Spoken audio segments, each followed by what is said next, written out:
My take is that Joe Biden obstructed justice in the Ukraine. You want to find obstruction? There it was.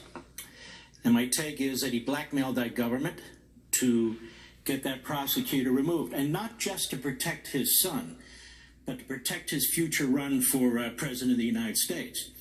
And you have a massive Democrat scandal here. That's why the media are conducting themselves the way they are. That's why the Democrats are trying to turn this inside out, to immunize Biden and to attack Trump. But it won't work. You see, Trump came into office a very, very rich man, and he'll leave office a very, very rich man. Joe Biden came into the office a very poor man, and then he left office a very rich man, as did his family. Now look how the media have covered this. First, we heard that Trump pressured the Ukrainian president to investigate Joe and Hunter Biden and held up military aid. Then they said, whoa, Wall Street Journal says, well, not exactly. Trump pressured the Ukrainian president to investigate Joe and Hunter Biden, but there was no quid pro quo. Then we get the whistleblower complaint being withheld from Congress. And Nancy Pelosi's very angry about that. That's grave. That takes us into impeachment territory. Justice Department and the DNI say no. Then we find out, really, there is no whistleblower. There's some guy who heard something or read something but wasn't in on the president's conversation. And by the way, I am sick and tired of this president's conversations with foreign leaders being leaked to the media and Democrats on Capitol Hill. I don't remember a damn one of those happening to Obama or any other president.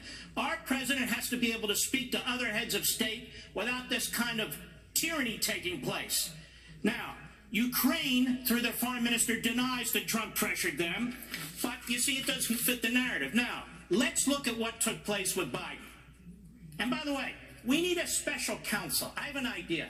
We should appoint a special counsel and make sure all the assistant special counsels either donated to the Trump campaign or worked into the Trump campaign, because only then will we have an honest investigation, and make sure they issue a really thick report. That's what they should do. Exhibit 1, our buddy Peter Schweizer. This is April 16, 2014. Devin Archer, Hunter Biden's business partner, made a private visit to the White House for a meeting with the Vice President Biden. 5 days later, Biden landed in Kiev for a series of high-level meetings with Ukrainian officials. Soon thereafter, the U.S. and the International Monetary Fund pumped more than $1 billion into the Ukrainian economy. The next day, a public announcement that Archer had been asked to join the board of Burisma. 3 weeks after that, officially announced Hunter Biden would join the board. Hunter Biden has no background in energy, no background in anything, really, other than being the son of a vice president and other things of that sort. Now, that's Exhibit 1. Exhibit 2. This is from the Washington Examiner. John Kerry's stepson. Oh, it was precious to see John Kerry on TV Sunday attacking Trump, defending Biden, when his own stepson has something to answer for, too. His stepson rushed to play damage control at the State Department after his business partner, Hunter Biden, see all the incestuous relationships, cut a deal with an oligarch-owned Ukrainian gas company in 2014, the one we just mentioned.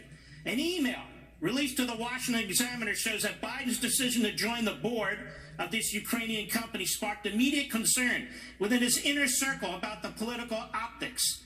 Biden's father, Joe, was then vice president, so they're very concerned at this point. We have our friend John Solomon.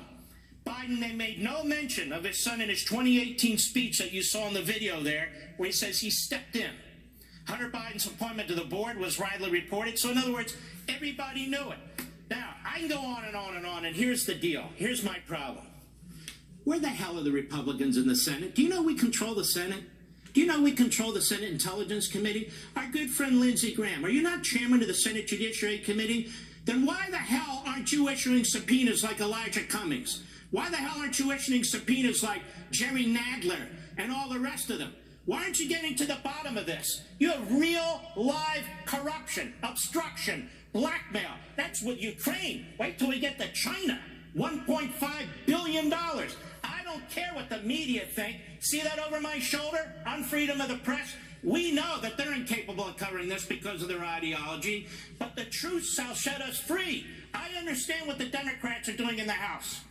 I understand. They want to destroy the president. They're using their committees as opposition research. They're circling the wagons. They're trying to immunize Biden. What's going on in the Republican Senate? Subpoenas, under oath testimony. testimony. Why don't you issue subpoenas for the Biden bank accounts like they do with Trump? Or call in his accountants like they do with Trump? Oh, Hunter Biden, we can't touch him. But Don Jr. and Eric and Jared Kushner and Ivanka, they're free game? Hell no. We should turn the script. And here's the difference. Biden is corrupt. Trump is not. And I'd like to know, what did Barack Obama know about all this and when? Great one, right on it.